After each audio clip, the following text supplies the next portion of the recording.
In order to be successful as a franchisee, one of the top things truly was following the system. And it sounds so cliche. Everyone says, but we had to trust the franchisor.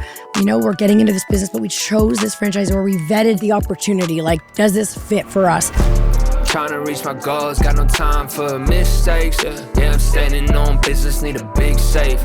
Suited up, got the blueprint in the briefcase. It's go time on the grind, these are big stakes. Broadcasting from the Franchise Sidekick studio, welcome to the Sidekick Life. Get ready for stories of passion, problem solvings, and success from those living life on their terms.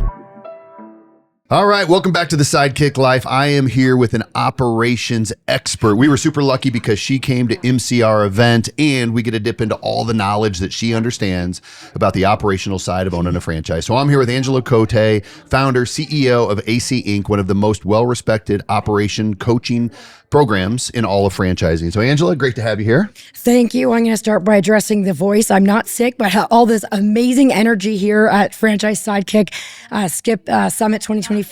It just got the better of me. Yeah, well, we put you to work. We had you on stage all the time. You know, that happens. Yeah. Well, first tell everybody that's listening more about your company. What is it that you all do? Yeah, so the easiest way to understand what we do is we do education and training for the folks in the field. And that would be like FBCs, even just field trainers. They don't necessarily have to be going out into the field, but we're coaching the coaches. Yep. And it's so important because oftentimes, you know, a franchisee goes through training and they feel like they've retained it all. And all of a sudden you go out into the wild and you're like, whoa, that was drinking out of a fire hose. So then those FBCs are so important to continue to reaffirm the education in the first place. Talk to us a little bit about what you see in a franchisor that immediately allows you to know how you're going to attack the coaching of that program. What I'll say is we see most of the time that franchise brands are using a more operational support approach. So they teach the franchisees how to operate in the business, but they're not generally teaching the franchisee or teaching the coaches, I should say, how to help that franchisee think bigger and think, what could I get out of this business? And then believing that they can do it and all that support. So what we're doing, we're really shifting the approach from a more reactive, firefighting, operational, get on a call, I'll answer your questions. We call that consulting, to more of a proactive, strategic growth coaching approach. So I will say majority of the brands out there, you know, we've seen a lot, are more on the operational side and the firefighting side. And they're struggling because their franchisees are stuck working in the business and they're not growing. And they're like, fix my franchisees. And we're like, you know what you need to fix? You need to fix the support so that the people that are working with those franchisees have the right training and tools and resources and skills to be able to get franchisees to want to even grow. Yeah. So I'm going to come back to what you do, but I want to provide immediate value to the people listening. So if they're considering a franchise, they're going through due diligence, what are things they should be looking for in a franchise to know, am I going to be coached well? Right. Okay. So if you're a prospective franchisee or thinking of becoming a franchisee, well, the number one thing we always say is go talk to the franchisees in the brand and ask them, like, what is the support like? And this is the golden thing right here is it just kind of answering your questions, or are they looking at you as somebody who has a business, like a business owner that wants to grow? Are they helping you with your vision? Are they asking you what's your why? And then from there, are they reverse engineering, like with the other franchisees? Are they reverse engineering the steps to get there, and then helping those franchisees, whoever you talk to, with, you know, staying on track with those steps?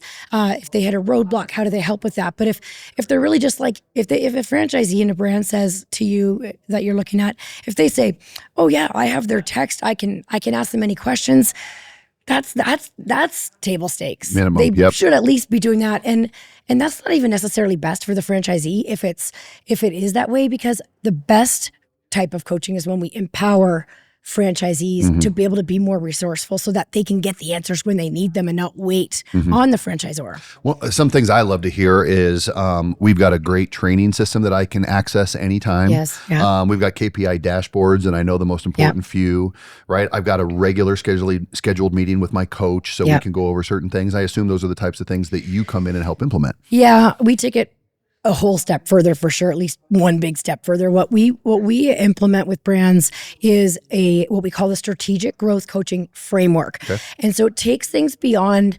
See, what we kept seeing is that the coach can have the KPIs. The coach can know that I need to do this or that, collect the KPIs, talk to the franchisee about their collect the P&Ls. But if they can't get the franchisee to want to grow or to use those tools or get the franchisee engaged, then they're going to hit a real roadblock. So the framework that we created and we implement in brands, and I heard you with the value for anybody that's listening, that's on the franchisor side or listening to this. Sure. The value is, do you even have a framework for coaching? And, franchising is all about systems, and most franchisors don't even have a real proper system. Like they might have, we do a call every 2 weeks, but what about all the other parts? So yeah, the framework is what we're really excited about implementing. We've implemented a number of brands, multi-brand companies. So back to if you're a franchisee listening to this or a prospective franchisee, I would even throw that word out there, like, what is your coaching framework? Tell me more about it. And how are you going to help me when I'm not hitting my goals? Hey, Sidekicks, it's Ryan Zink here. I'll never forget the moment I opened my first franchise, helping my first customer, hiring my first employee, and cashing my first check. It wasn't just a business, it was the beginning of living life on my terms. When Tyler and I started Franchise Sidekick, we reimagined how people would find brands and succeed in franchise ownership. We're the fastest growing franchise advisory group in the country because we built a smarter, tech-driven system. Our approach has helped people just like you purchase over 10,000 franchise locations, and we've earned a 5-star rating on Google doing it. Now we're sharing exactly how we do it in a quick 20-minute webinar titled 10,000 Locations and Counting, the Franchise Buyer's Blueprint. If you're ready to explore a path to financial freedom and take control over your future, this is your first step. And did I mention our services are always 100% free? Click the link below to sign up now because you deserve to live life on your terms.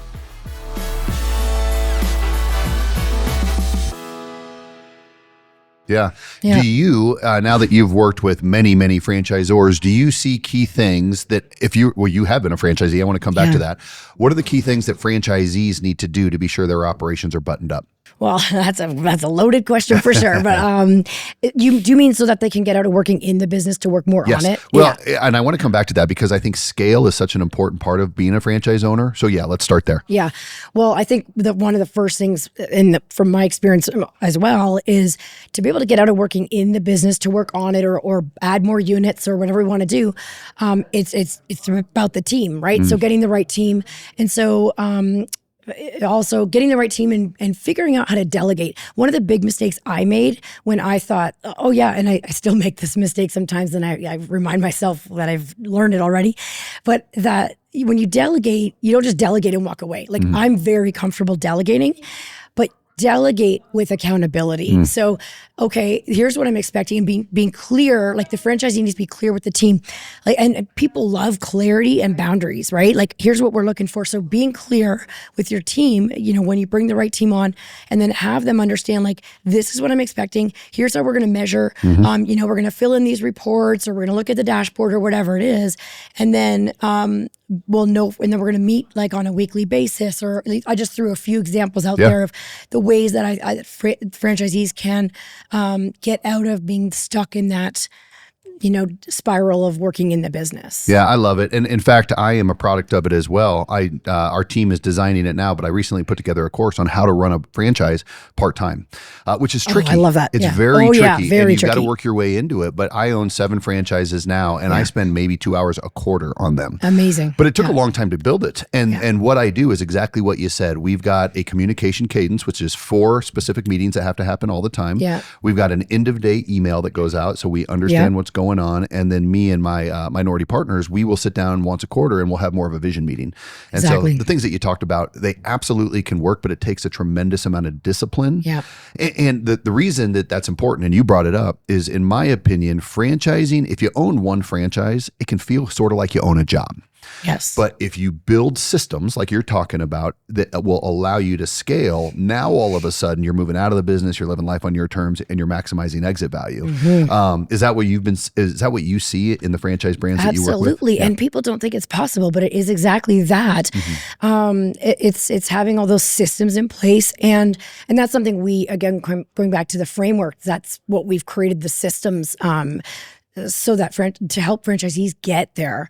And one other thing I wanted to mention too is that helps a franchisee know if things are on track that we missed when I was a franchisee until not the whole time, but had to learn is tracking leading indicators.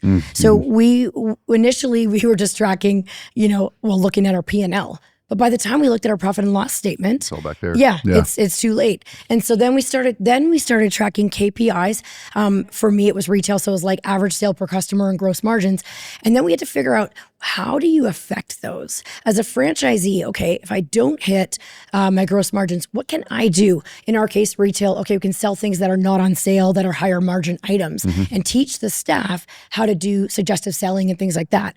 But then taking it even a step further, like leading indicators are the action steps that you take that might not seem like a KPI, but as a franchisee, an example of a great leading indicator into growing your business is how many networking events did you go to this week, right? We don't know the results of that, but that leading indicators, once you kind of figure out, okay, how many do I need to go to get the KPI I'm trying to hit, to get the numbers on the profit and loss statement to be what I want, to get the money in my pocket. That's where it all starts. Yeah, it's a funnel. I love it. Many businesses are just understanding your funnel. How many networking events do I go to? Did I get contact information there? If I reach out to 10 people, I'm going to get 2 that walk into the store and I'm going to get 1 that buys. And do the numbers of that work for me to continue to just network? I love that. You were a franchisee for 18 years? 18 years, 18 years. Talk a little bit about your experience as a franchisee. Yeah, well, in order to be successful as a franchisee, the number one thing, well, I guess there's a lot of, I don't know if I say the number one. One of the top things truly was following the system. And it sounds so cliche. Everyone says, but you look across brands, and it was myself included, when, we had to trust the franchisor. We're getting into this business, but we chose this franchisor. We vetted. I mean, I did grow up with the brand, but we still vetted the opportunity. Like, does this fit for us? And so trusting in that, the systems, but then it's also, it is also the leadership skills to be able to get out of working in the business, to work on it, to have the leadership and the confidence to take those leaps. So went through a lot of that. One thing that surprised me is that, and I for the record, I was 25 when I started, became a franchisee. So definitely young and hadn't really lived a lot of real life yet. But is just because you get up here doesn't mean you're not going to go back down here.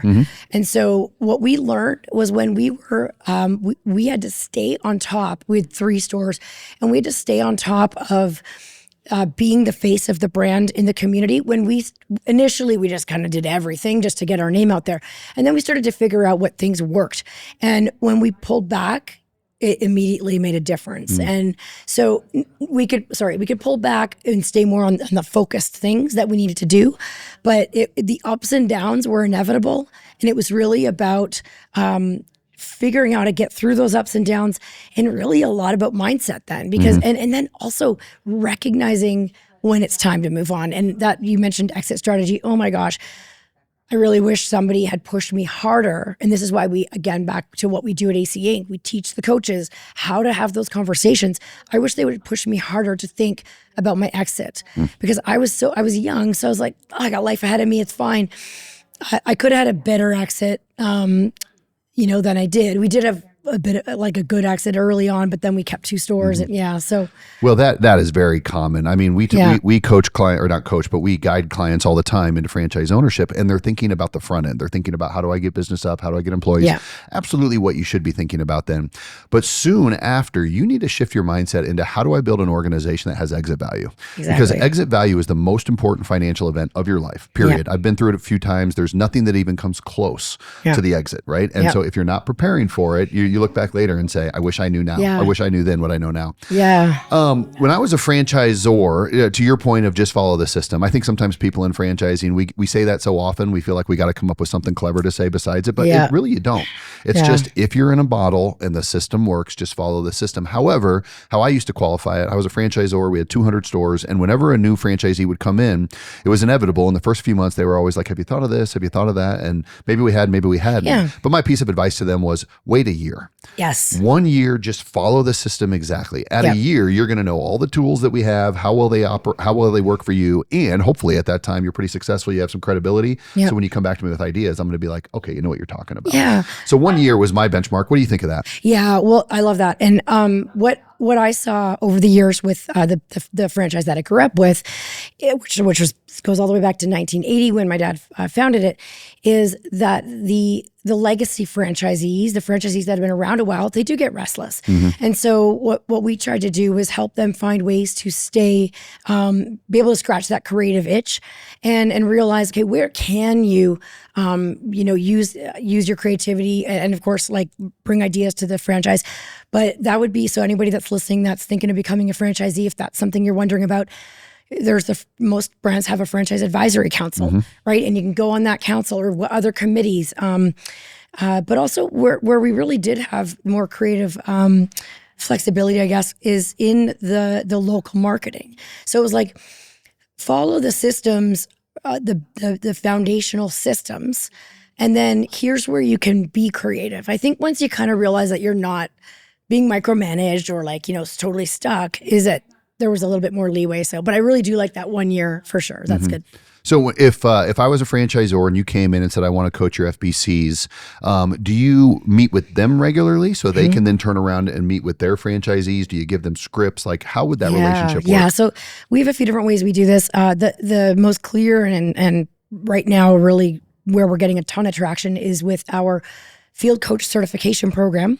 And it's training and education. It's intense. You have to want to do it. Like franchisors can't just hand us FBCs that don't want to do it because they have to commit. It's 2 90-minute calls per week for 5 months. So 70 hours of work, and they come out on the other end. And so we have about 175 right now walking around in North America certified, which is really exciting for us because I feel like, okay, it's working. And they're coming out of this and they're saying, as a coach, as an FBC, or we call them field coaches just as a generic term, they say, before this program, I would get on a call with a franchisee and I would feel like I owed them the answers and doing work for them. And I even, as a field coach myself, I have many stories about this, but one in particular that I went into a franchisee store to help him and work with him, and he was breaking down and stressed, and then his POS went down, his point of sale system in retail. That's a big deal, right? Yeah. So now you got to do like manual sales and like use a calculator and try to figure all this out. And I'll take care of it for you. So I get on the help desk and I fix it for him, and he's happy and I'm happy and I feel awesome. But I leave there, and did I help him grow his business? No, I just saved him in the moment. And so field coaches or FBCs, they don't realize that that's not helping, and they feel good like the hero. They're like the hero in the moment. I know you like that language. And but these coaches that have now taken the program or the certification, they say, now I know how to empower the franchisees. I feel empowered. I feel credible. I've learned how to put boundaries in place that help both the franchisee and myself. So that's the main thing, is our certification program. If people are interested and they're listening to this, one really easy, low kind of barrier of entry kind of thing we do is our free field support roundtables.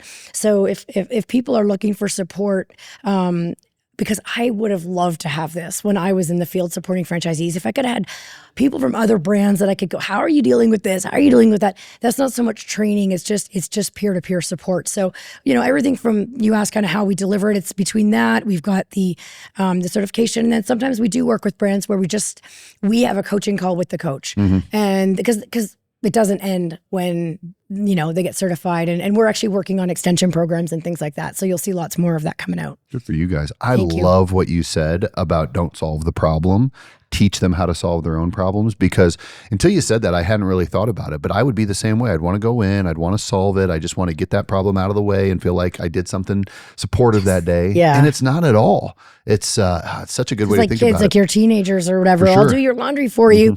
I'll do the dishwasher. I'll make the food. And then they're 20 years old and they don't know how to do any of that. Yeah, exactly. Yeah. So good. And franchisors are the same way. They come in and their employees don't necessarily know something. So they're like, I can just save time by doing it myself. They don't teach them. And then the business isn't running any better. And can I tell you that we run a operations leadership roundtable, which is CEOs, COOs, mostly C-suite executives from brands from 100 to a few thousand locations. The CEOs even confess that they do that with the franchisees. Like we did the topic of boundaries one week, and we knew it was a problem with the field support teams, but these CEOs and C-suite were saying, oh my gosh, I'm doing it. Everybody. And I'm the leader. And so what we teach is when you get that question and it's, hold on, like it's coaching, let's flip it around. How would you answer that if I wasn't here right now? So that's a takeaway for anybody listening, even if you're like a prospective franchisee just in life. This is a life reminder. Yeah. Like when someone's asking you for something and they're being dependent, it's like, well, hold on. What if we flip that around? Where would you go find that without me? Like, let's try to think a little bit, use critical thinking. Man, that's so good. Thank you. Information. So when I was a franchisor, when we started to put tools in place that gave me information, I felt so empowered. So I'll give you an example. Prior to us having a really strong KPI dashboard, I would get called from franchisees and they would say, here's what you need to do as the franchisor, right? And we wanted to be a receptive franchisor. So often my answer was, thank you for that feedback. We'll do our best. We'll see if we can work it into the plan. And I just always felt like I was kind of taking shots, right? Yeah. And then we built this dashboard and we defined the 5 most important KPIs. Love that. And then when I would get a call from a franchisee, they would tell me all the things that we needed to do. And like before, I'd say, okay, I'll do my best. And I say, but while I got you, is it okay if we pull your dashboard up? And then we would pull the dashboard up and we would see areas they were doing well and areas they were not doing so well. And when I wanted to talk and coach on those areas that they weren't doing so well, all of a sudden it was like, hey, we both have some skin in the game here. We both have some things that we need to do. It changed my leadership style because I had the tools. And objective data. Exactly. Like, there's no emotion. Nothing. Yep. Because it was very emotional before that because it was all opinion. Yes. What's the old quote? If we're going to go on the data, or if we have the data, let's go with the data. If we're going to go with opinions, let's go with mine. Right. Yeah, it was always that kind of conversation. Let's go with my opinion. Yeah. So you come into a franchisor and how do you coach on systems? Oh, well, or data even. Yeah. So if we're working with a franchisor, typically what we're doing is we are implementing our strategic growth coaching framework. So we need to first go find out what they're currently doing. And we always customize to whatever they've currently got. But a lot of franchisors are still working on this. It depends on the stage they're at. So this is something for a prospective franchisee that's listening. It's not a big red flag because it is a lot. It is a big undertaking to really get that data, or I'm sure you went through that. Yeah. If they're not working on it or they're not trying to get you to the data, that's a red flag. But if they're trying to get the data and use the data to help make decisions, help you make better business decisions, great. So that's one thing we start with, like, what do they currently have? Yep. But I will say a lot of the time they do need some support, even brands with like 150 and 200 franchisees. Yeah. We were easily 100 units before we got really good data. Yeah. Oh, that could be even early. When if you're really good data at that stage, you guys were ahead of the game. But you know, so the data, and then but then what we do is we teach the coaches how to custom use that data. Now, I agree with you on the 5 main KPIs, but I'm sure you probably agree that sometimes with certain franchisees, you might adjust, like, if they're not meeting some of the basics, you might focus with them a little bit more on 1 or 2 other KPIs, like, and depending on the stage they're at, like a KPI might not make as much sense in the first 6 months, but then there's KPIs for that time, right? So we go in and we are very data driven and results focused, and making sure that, and also one of the big things with KPIs that I continually see is they're trying to show franchisees like 10, 12, 15 data points. And most franchisees aren't that sophisticated, and and nothing against them, but that's why they became a franchisee. And so we can build that over time. But that's why often franchisees aren't using the dashboards because they don't know what to do with them. So we're coaching. We actually created what's called the toolbox, and I keep hearing how much these coaches are loving the toolbox. Good. And it's got spreadsheets and like very franchisee friendly tools. And the coach can go in and determine which, with this franchisee, what, or in one brand, they can decide, what are we going to use? But it enables the customization. People often say, well, you can't systemize support because it needs to be custom, but you can. You have a foundation, you have a framework that you work from, and then you customize to the brand or to the franchisee. Yeah. I don't know if this was right or wrong, but it kind of aligns with what you said. So we did have 5 KPIs, but in their first 6 months, we actually encouraged them to forget about one of them and focus on one in particular. We didn't want them to focus too much on gross product margin. Yeah. The suggestive selling, because if you start with suggestive selling in mind, you forget what's best for the customer sometimes. Yes. Right. And that's a learned skill. So instead, in the beginning, we said, we really want you to focus on Net Promoter Score. We want to know if people love the experience.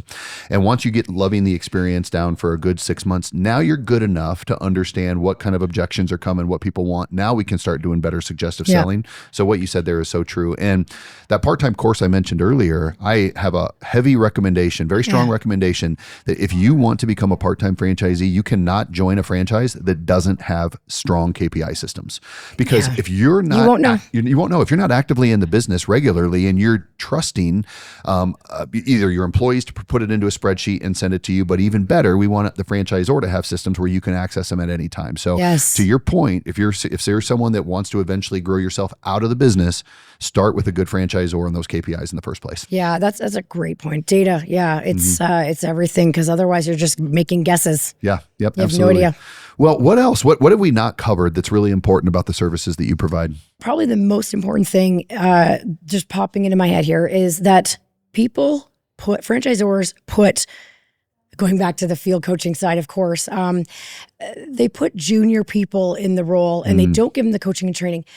What they often do is they take this, and this isn't bad, they take somebody that's operationally strong from their own team, maybe in their company-owned location, and they start to move that person into this coaching field support role. And what we say, that's a 3-legged stool. So the person, in order to be successful, they need to have the operational and brand love for the brand and operational expertise.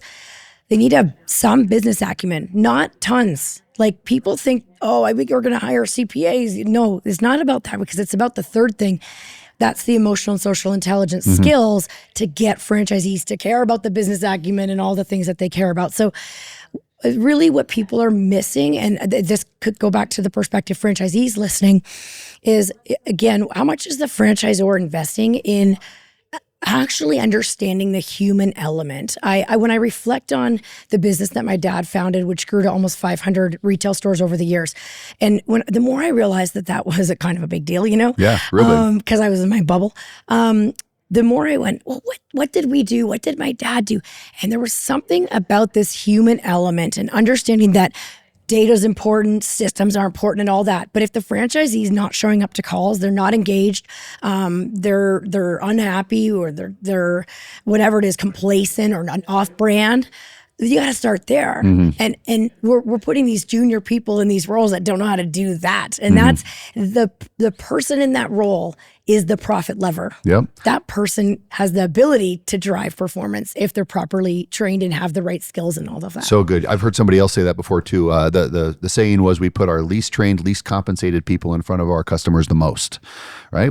So without systems, that's a scary proposition. I also love the social aspect that you said. I recently read something, there's 2 things that I've had some experience in that people criticize a lot. One is youth sports, like select youth sports, and the other is fraternities and sororities. And the study said that kids that are in youth sports and also those that are in fraternities and sororities, they've shown that they earn more later in life because they've learned social skills. Social skills are so important, and I know it's challenging today. I forget what they use this term, but kids are so focused on the technology, they forget the social skills, and then they get out into the world, and if they have to use those social skills, it's late in life and it's hard to learn. And those that already have it are earning more. So it just jumped at me that your third is really important. Yeah. And a real quick thing on that is, people do say, so we teach that's what we teach, right? Is the emotional and social intelligence skills.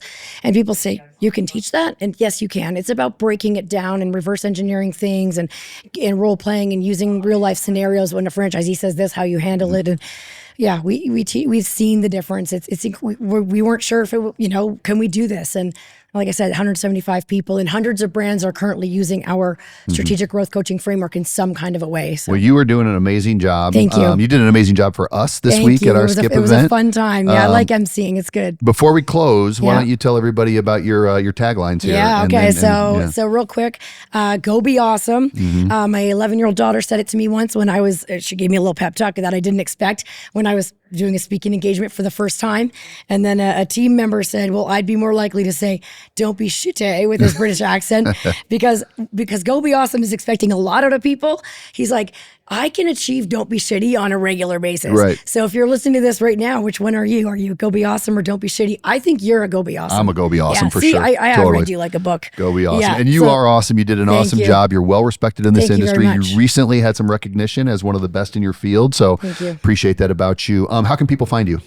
LinkedIn is a great way to find me, Angela Coté, Cote. Of course, our website, which is fieldcoachexperts.com. And our roundtables are free. So as long as you're a franchisor or on a franchisor team, come be our friend, be in our community if you're like, I kind of want to learn more about them, but I'm not ready to engage, come be a part of our community. Perfect. Good. Do that. Well, this was great. I'm going to go be awesome. I know you're going to go be awesome. Yes. For those of you that are listening, hopefully you're going to go be awesome. And if you're interested in owning a franchise, specifically diving into operations KPIs, you should definitely follow Angela. Thanks for joining us on the Sidekick Life, where we highlight true sidekicks, entrepreneurs who've got their customers' backs, solve real world problems, and after helping enough people, get to live the life they've always dreamed of.